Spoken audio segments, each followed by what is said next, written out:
Hello viewers, yes, this is Ranjana ma'am and you are watching, yes, it's mine as well as your channel. So sorry for the long wait, but here I am with Julius Caesar. The thumbnail says it all. Now my ISC students, please don't grumble, I'll soon come up with something for you too. But this is of course for my ICSE students. Julius Caesar, Act 5, Scene 3. So here you know that the battle is going on between Antony and Octavius on one side and Cassius and Brutus on the other side. So here we find enter Cassius and Titinius. So this is the other side of the field. On one side of the field Brutus is leading the conspirators, and on the other side of the field it's Cassius who is leading. So it is that side. Oh look Titinius, look, the villains fly. Myself have to mine own turned enemy. This ensign here of mine was turning back. I slew the coward and did take it from him. So Cassius is telling Titinius, just see how these villains, he refers to the soldiers of his own army as villains. Why? Because they are afraid of Mark Antony and and they are running away. So he calls them villains. Look at these villains, these cowards, they are running away.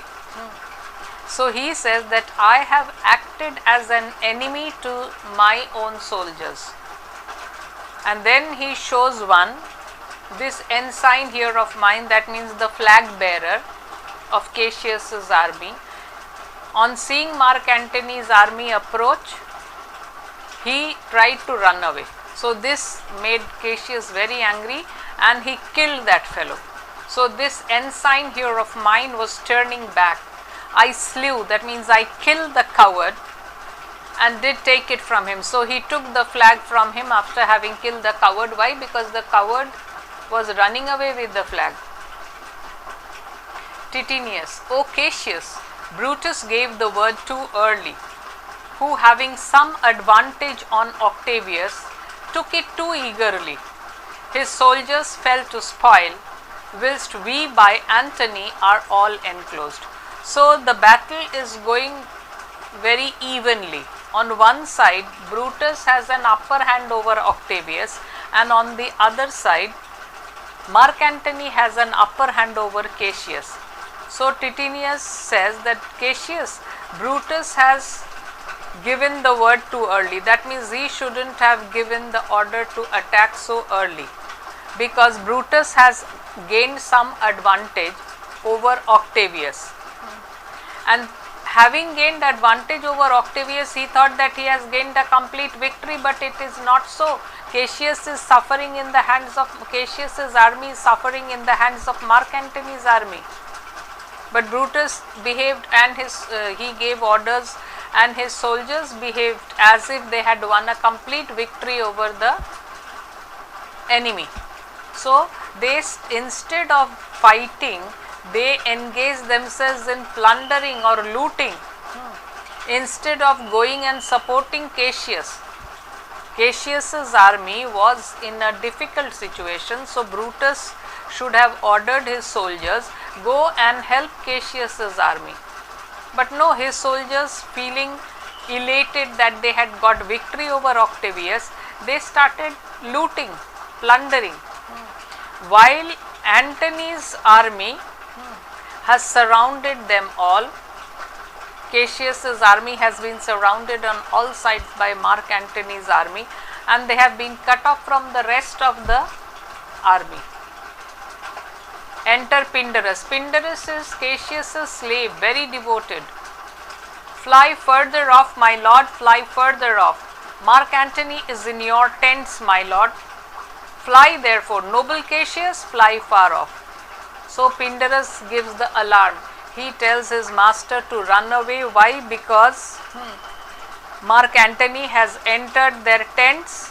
So please, my lord, do run away. So he is warning, or rather telling Cassius to run away, because Mark Antony has come and entered their tents. Cassius, this hill is far enough. Look, look, Titinius, are those my tents where I perceive the fire?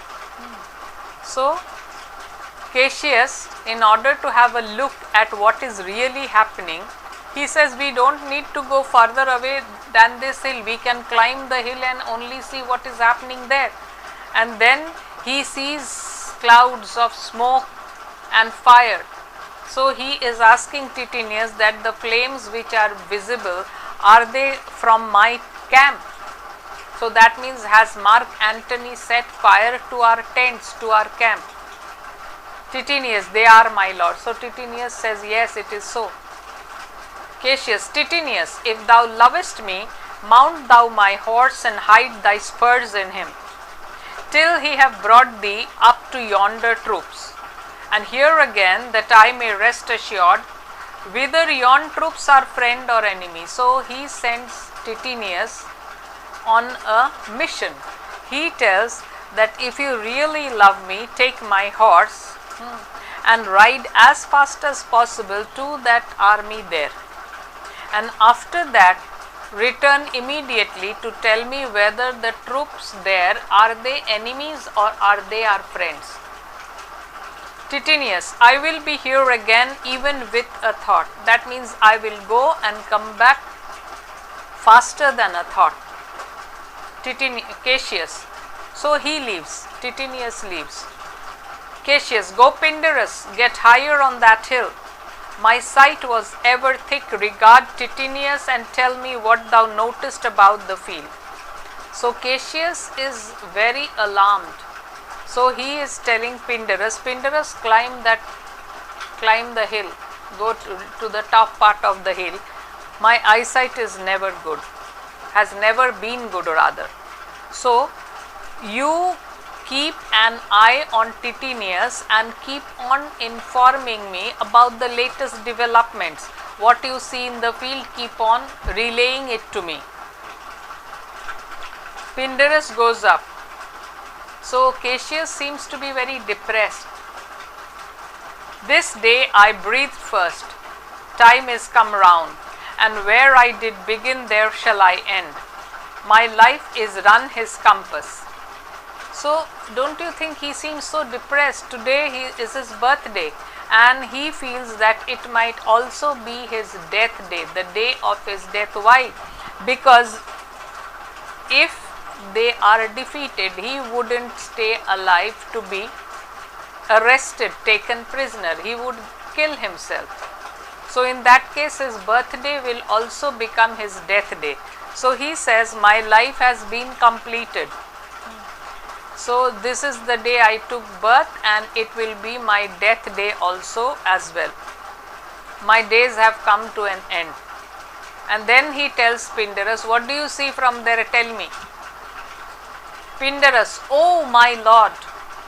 Cassius, what news? Pindarus, Titinius is enclosed round about with horsemen that make him on the spur.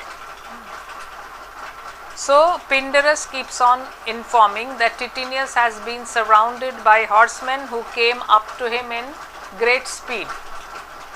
Yet he spurs on, but Titinius does not stop. Now they are almost on him. So now the troops have almost reached Titinius. Now Titinius, now some light. So Titinius gets down from his horse, and some of the soldiers of that army also, they get down. Oh, he lights too. He is taken. That means he has been held captive. And hark, they shout for joy. So that is an enemy army according to Pindarus, and they have captured Titinius, and they are shouting in a very happy mood. Actually, it is a wrong interpretation. Pindarus doesn't get it right. It's not deliberate attempt to mislead Cassius. He has interpreted it wrongly. Cassius, come down, behold no more. Oh, coward that I am to live so long to see my best friend taken before my face. So Cassius doesn't want to hear anything else. So he tells Pindarus, come down, don't look any longer, and I am a coward to send my best friend to be captured, and that also in front of me. So Pindarus now alights from the hill and comes. Come hither, Sira. So he gives an order to Pindarus. In Parthia did I take thee prisoner. So in the battle of Parthia, Cassius had captured Pindarus and made him his slave. So rather Cassius was going to kill Pindarus, and that time what had happened? And then I swore thee, saving of thy life, that whatsoever I did bid thee do, thou shouldest attempt it. So after having taken Pindarus as a prisoner in the battle of Parthia, what did Cassius make him swear? That I will spare you your life under the condition that whatever I tell you, you will always obey me. So under this condition. Come now, keep thine oath, now be a free man, and with this good sword that ran through Caesar's bowels, search this bosom. Stand not to answer. Here, take thou the hilt, and when my face is covered as it is now, guide thou the sword. So what a difficult order he gives to Pindarus. Pindarus, you have noticed, is very fond of Cassius, but he cannot disobey Cassius. He had taken an oath. Cassius had made him swear. So now he has to listen. Even if he doesn't like it, he has to listen. What does Cassius tell him? That fulfill the oath which you had taken and get your freedom. So take the sword with which I had stabbed Caesar. So this is the sword which had entered Caesar's bowels. Drive it through my heart. Don't wait to answer. Yeah, because no one will know that he did it under orders from Cassius. People will think that in order to get his freedom, he has done the job. That is why Cassius tells him that kill me, drive my sword through my heart, and then don't wait to answer anyone. Immediately leave, run away. So take the sword by the hilt means the handle of the sword, and as I cover my face, run the sword through my heart. So Pindarus stabs him, but he is not happy. Caesar, thou art revenged. So when Pindarus stabs, so immediately at that very moment Cassius doesn't die. So before dying, two important lines. Caesar, thou art revenged, even with the sword that killed thee. So he as if tells the spirit of Caesar that you have taken your revenge with the very same weapon with which I had stabbed you to death. After that he falls down and dies. So now Pindarus, so I am free, yet would not so have been, durst I have done my will. So he is now no more a bondsman, he is no more a slave, he is a free man, but he is not happy. And if he had been allowed to carry his will, he would have refused it. But no, he was under oath. O Cassius, far from this country Pindarus shall run, where never Roman shall take note of him. So I will run far away to a distant land where no Roman will identify me, no Roman will get to know me. So he leaves. After this, Titinius returns. So it was a wrong interpretation. That was Messala whom Brutus had sent. Messala had come with some soldiers to inform them of their victory. And no, Pindarus told that they are the enemy army and Titinius has been captured. So he got it wrong, and Cassius didn't wait to see what was the truth, and he got himself killed. So now Titinius comes with Messala. It is but change, Titinius, for Octavius is overthrown by noble Brutus, as Cassius's legions are by Antony. So Messala says that it is as if an exchange in the fortune of the war. Why? At one side, Brutus has got victory over Octavius, whereas on the other side, Mark Antony has become more dominant over Cassius. Titinius, these tidings will well comfort Cassius. So Cassius will be happy to hear this news. Messala, where did you leave him? Titinius, all disconsolate with Pindarus his bondman on this hill. So I left him in a sad mood on this hill with his slave Pindarus. Is not that he that lies upon the ground? Then Messala sees someone lying on the ground. So he says, isn't that Cassius? Yeah, it's Cassius's dead body. He lies not like the living. Oh my heart. So Titinius, after observing Cassius from a distance only, says he doesn't seem to be alive. Oh my heart. Is not that he? No, this was he. So when again Messala says, isn't that Cassius? So Titinius says, no, this was Cassius. That means he is dead now. So he has become a past tense. But Cassius is no more. O setting sun, as in thy red rays thou dost sink tonight, so in his red blood Cassius's day is set. So Titinius compares Cassius to the setting sun. The sun, as it is setting, it is surrounded with a red color. So as if it has been bathed in red color. In the same way, Cassius's life has come to an end. In the same way as day comes to an end at sunset, and you find it as if the sky is bathed in red color. In the same way, Cassius's life has set, and Cassius is bathed in his own red blood. The sun of Rome is set. My God, what a tribute to Cassius. So, with Cassius, the glory of Rome also has set. Our day is gone. Clouds, dews, and dangers come. Our deeds are done. Mistrust of my success hath done this deed. So, Titinius says that all that made the day pleasant and happy have passed away. What a tribute to Cassius. All the happy days of our life has gone. Night is coming, and with it all the discomforts and dangers of the night. And then he understands why did Cassius kill himself. So maybe it was mistrust of my success. So most probably Cassius doubted the result of the work which he had given to me, and probably this was the reason why he ended his life. Messala, mistrust of good success hath done this deed. So Messala also agrees that yes, it is so.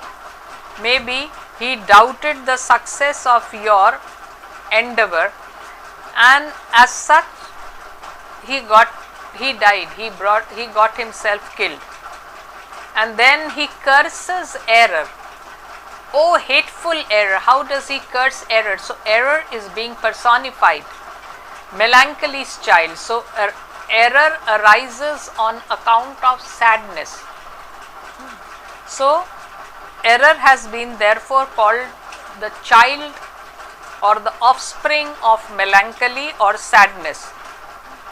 Why dost thou show to the apt thoughts of men the things that are not?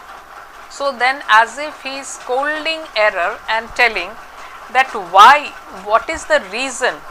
Why do you act on the minds of men to make them imagine things which are not real? Cassius thought that Titinius has been captured, but that is not real. Cassius made an error in his judgment on listening to Pindarus. O error, soon conceived, thou never comest unto a happy birth, but killst the mother that engendered thee. So throughout this speech, error is being personified, and Messala says that since you are quick born, you are born very fast, your birth is always dangerous, and you cause the death of your mother from whom you were born. So the sadness as if kills. so you caused the death of your mother who had given birth to you. Titinius, what Pindarus? Where art thou, Pindarus? Now suddenly it occurs to Titinius that where is Pindarus? I had left him with Pindarus, but he is not to be seen anywhere. So he keeps searching for Pindarus. Messala, seek him, Titinius, whilst I go to meet the noble Brutus. Thrusting this report into his ears, I may say it thrusting, for piercing steel and darts envenomed shall be as welcome to the ears of Brutus as tidings of this sight. So Messala tells Titinius to search for Pindarus, and in the meantime what will Messala do? He will go to see Brutus and give this sad news to him. Brutus had sent Messala with a happy news to be imparted to Cassius. But now what has happened is that Messala will be going back to Brutus with the unhappy news of his brother-in-law's death. And he says that this news is bound to make Brutus feel injured or wounded, because if he is injured by a dagger or a poisoned arrow, in the same way this news of Cassius's death will cause such an injury to him. Titinius, hi thee, Messala. So he bids goodbye to Messala. Messala leaves, and I will seek for Pindarus the while. So yes, Messala, you go and report to Brutus, and in the meantime I will look for Pindarus. And after having left, after Messala leaves, why didst thou send me forth, brave Cassius? Did I not meet thy friends, and did they not put on my brows this wreath of victory, and bid me give it thee? Didst thou not hear the shouts? Alas, thou hast misconstrued everything. But hold thee, take this garland on thy brow. Thy Brutus bid me give it thee, and I will do his bidding. Brutus, come apace and see how I regard Caius Cassius. By your leave, gods, this is the Roman's part. Come Cassius's sword and find Titinius's heart. So one tragedy after the other in Brutus's tent. I mean Brutus's army. I don't mean by Brutus's army, I don't mean Brutus only, but Brutus and Cassius combined. So what a heavy jolt to the conspirators. Cassius dies, and Titinius, unable to bear the grief, he also commits suicide. So he, before committing suicide, what does he tell the dead body of Cassius? What does he tell it? So brave Cassius, why did you send me to do this work?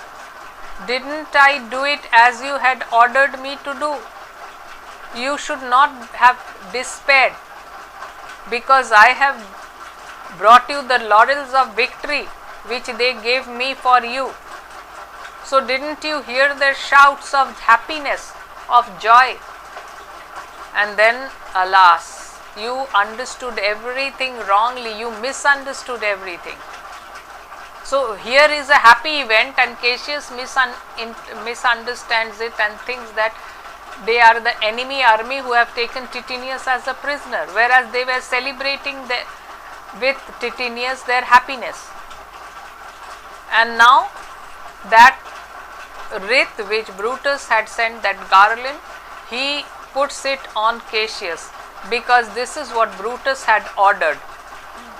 And now he wants Brutus to be witness to Titinius's love for Cassius. So Brutus, see how much I loved Caius Cassius. And then he asks heaven for forgiveness. It becomes a Roman. So in this way I take the sword of Cassius. So he takes the sword from Cassius's body and plunges it deeply into his heart. So with the same weapon two killed, Titinius and Cassius, and not two, rather it is with this one Cassius had killed Caesar. So Caesar, thou art avenged, what Cassius had said. So Titinius also dies. And Messala, remember, he had gone to inform Brutus, so they come back. Messala with Brutus, young Cato, Strato, Volumnius and Lucilius. Brutus, where Messala doth his body lie? So where is the body of Cassius lying, Messala? Messala, lo, yonder, and Titinius mourning it. So he doesn't understand that Titinius is not mourning the body of Cassius, rather he has fallen on the body of Cassius dead. Brutus, Titinius's face is upward. So how can someone mourn in this way? If you mourn, you will be mourning in this way on the body of Cassius. You are lying on the body of Cassius with your face towards the sky. So Brutus points that out. Now Cato says he is killed. O Julius Caesar, thou art mighty yet. Thy spirit walks abroad and turns our swords into in our own proper entrails. So now Brutus accepts the fact that Julius Caesar is no less powerful in death. Rather, he is more powerful in death. Why? Because one by one the conspirators are facing their death. So it was Cassius and now it is Titinius. So our very own weapons turn towards us as our enemies. And then an alarm is heard. Cato, brave Titinius, look whether he have not crowned dead Cassius. So Cato, this is young Cato. Old Cato or the senior Cato was Porcia's father. Porcia had told that Cato, I am the daughter of Cato and the wife of Brutus. So that was the senior Cato and this is his son. He is the young Cato. He is a young fellow. So he tells brave Titinius, see, he did not forget to put the wreath on the brow of Cassius, even though he was dead. So in spite of Cassius being dead also, Titinius had put that wreath on the brow of Cassius. Brutus, are yet 2 Romans living such as these? The last of all the Romans, fare thee well. So Brutus is very heartbroken. He had come to see a very close friend and a relative dead, and here he finds another friend also dead.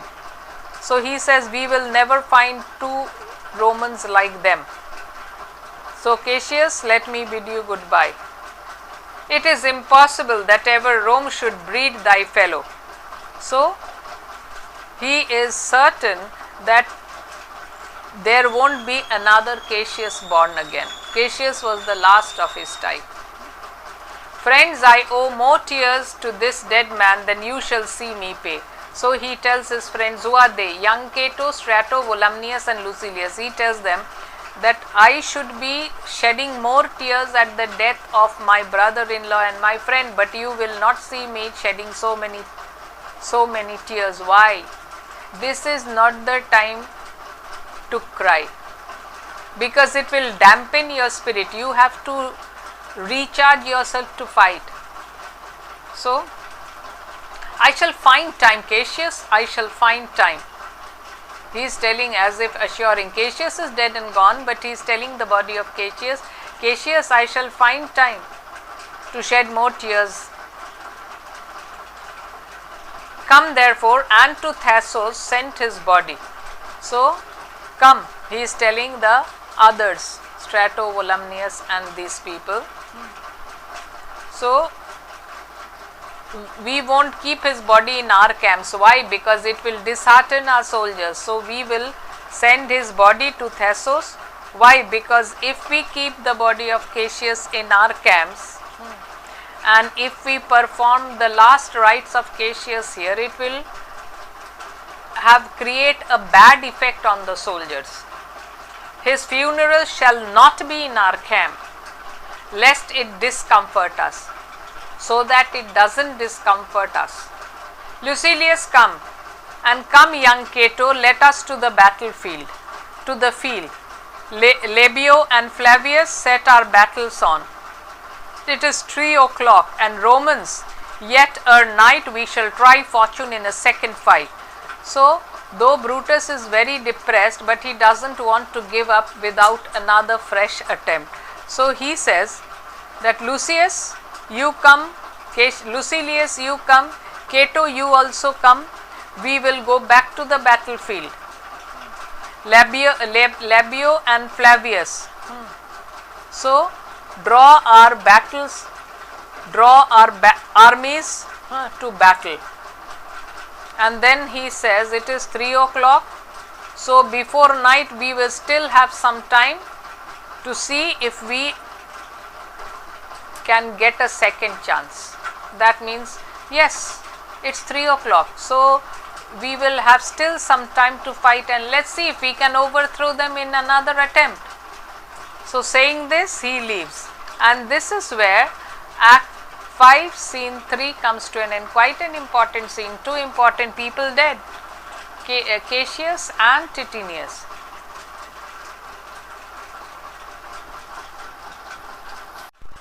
So yes, hello viewers, this is actually a continuation of Act 5 scene 3 I have already done, but scene 4 is a very short scene.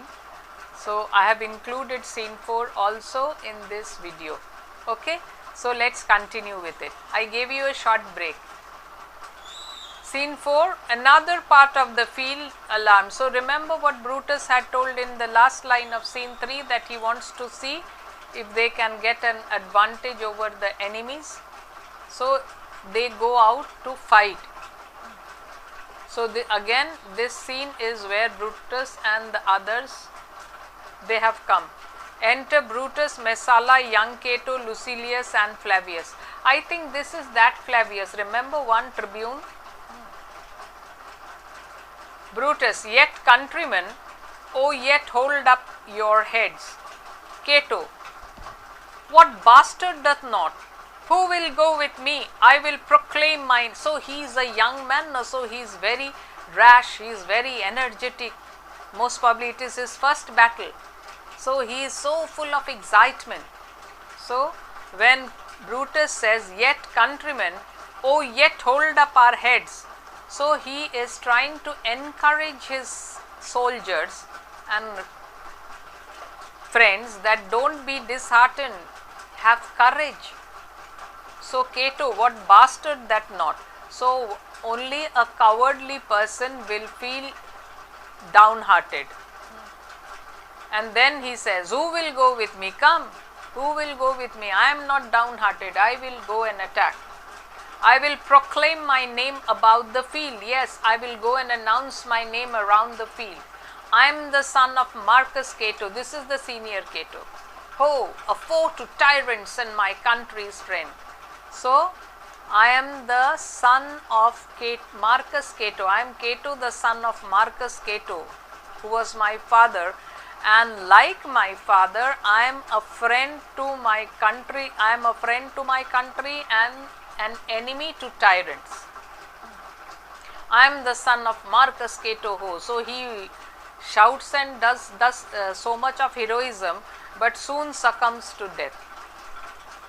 Enter soldiers and fight.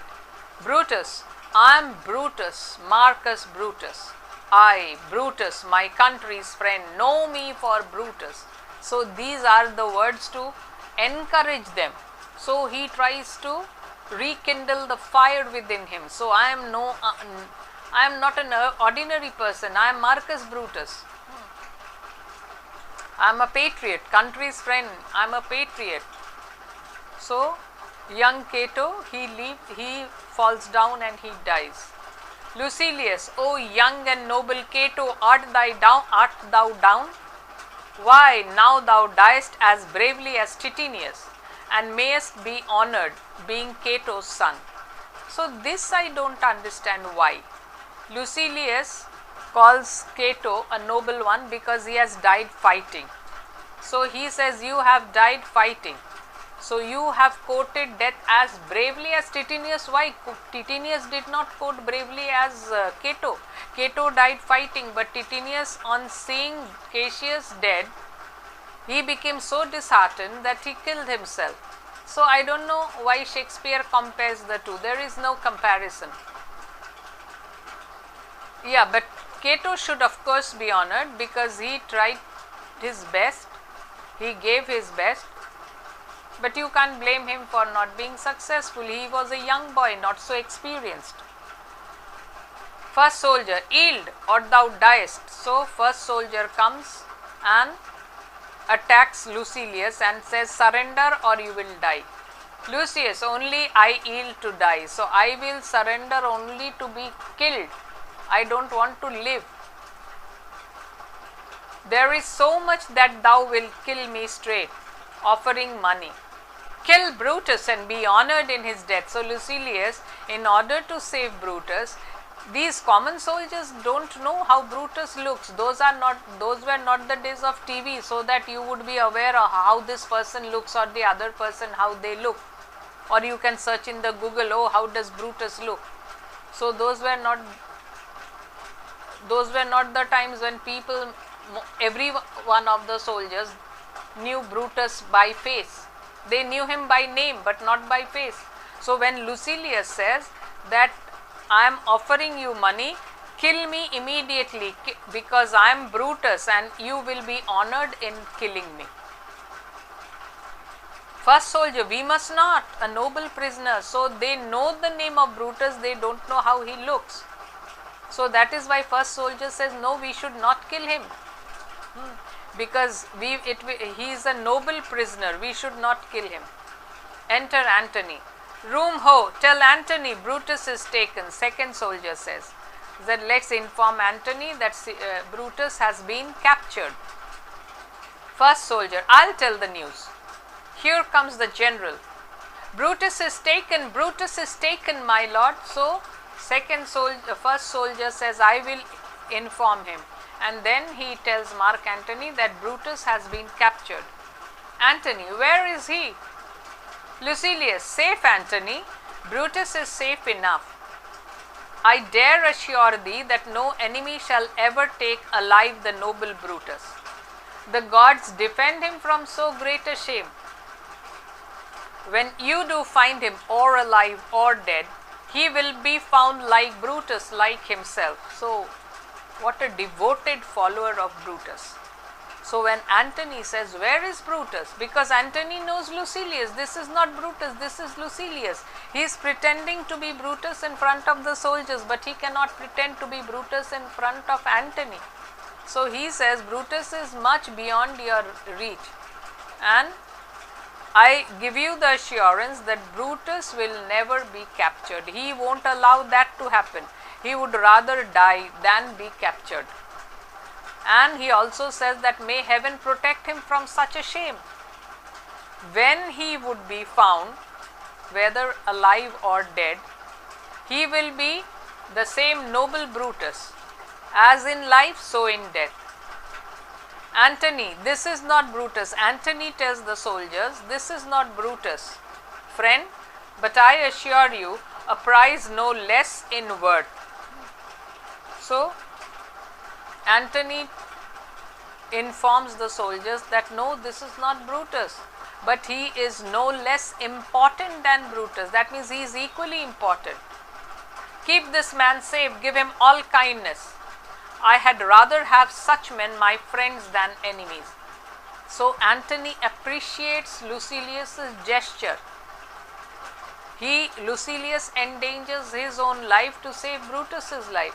So Mark Antony notices this and he appreciates it and tells the soldiers, keep him safe. That means treat him with kindness, because he would prefer to have such men as friends rather than enemies. And see whether Brutus be alive or dead, and bring us word unto Octavius' tent how everything is chanced. So go and find Brutus, see if you can find him whether dead or alive, and then come to Octavius' tent and report, come and tell us what all that has happened. So now it is actually a summing up of the war. The war has ended, all the conspirators have been killed. Lucilius is still alive and he has been captured. So they have completed their job and taken revenge on the injustice that was done to Caesar. Caesar had been assassinated. This was an injustice, and yes, his friend and his nephew took revenge on the conspirators who were responsible for Caesar's death. So this is where Act 3, Act 5, Scene 4 ends. So only one scene left, and then our Julius Caesar will come to an end. So wait for it. Bye for the time.